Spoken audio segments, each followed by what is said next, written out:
Testing 1 2. Testing 1 2. Yeah, right. It's just like Testing 1 2. Testing 1 2. Testing. How's your day going so far? This is a test, like mic check. testing 1 2 3. Yeah, day's going fine. How was yesterday? Yesterday was good. Good intro to the festival, and now we're in for the main day. So Seems good. Are you? Seems good to go. Yeah, let me just get it in focus. It might. What's that? Never mind. Okay, you ready? yeah. Are you ready? Yeah. And roll. Hi, this is gamer composer and gamer complainer with Chronicles of Gamers. We're here with Thomas from Axiom Verge, and we're going to be interviewing him and asking a couple questions to find out about Axiom Verge and a little bit of Castle. Here we go. Go ahead and tell us about yourself and where you're from, and we'll watch you indicate. Okay, I'm Tom Happ. I'm the developer of Axiom Verge. I'm from Las Vegas, where I used to work at Petroglyph Games, but started working on my own game as a kind of hobby in my spare time, and eventually it just kept on growing and started working on it full time, and now it's released on PlayStation 4 and Steam. And what inspired you to start working on games? So, like I said, it began as a hobby, so I was really not thinking I'm going to quit work and start, working on this. It was more a case of I just want to have fun. I had in my mind that I wanted to try to make my perfect 2D side scroller dream game. So I was Metroid being one of my favorites, Contra, Bionic Commando, Rygar, Blaster Master, just a whole slew of games trying to take little pieces of each one and try to make the best thing I could make.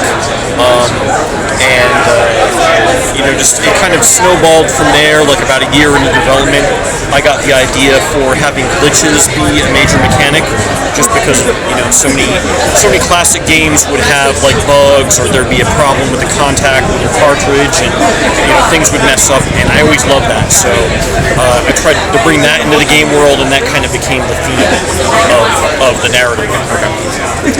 And what makes your game different from everything else at the festival or at IndieCade?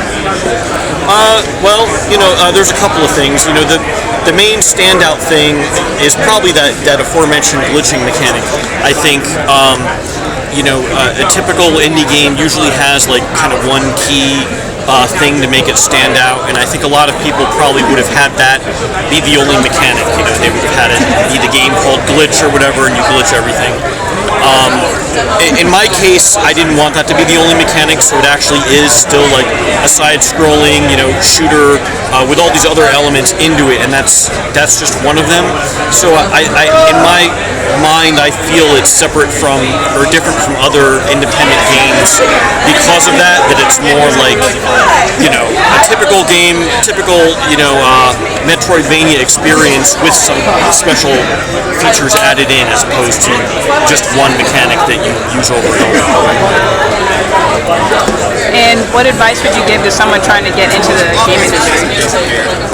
For me, the thing that always stands out in my mind, because I began as a hobby, I always think of it as this is something you can't plan on being successful in. This is more something that follow it as much as you can, have it be your passion. But I'd say definitely have a backup. I was working full time for a AAA company, just doing. I did the particle effects and something like that as a nice backup, so that you can have a living, afford your mortgage, afford to take care of your family, and make your indie things. And not every idea is going to be super successful, but the world is enriched by everything that you can make. Even if your game is not a blockbuster seller, I think it's still worth it to pursue your dream, weekends and after work or whatever, and then if it turns out, hey, everyone's buying this and it's a commercial success, then go into it full time. Cool. Thank you. Thanks.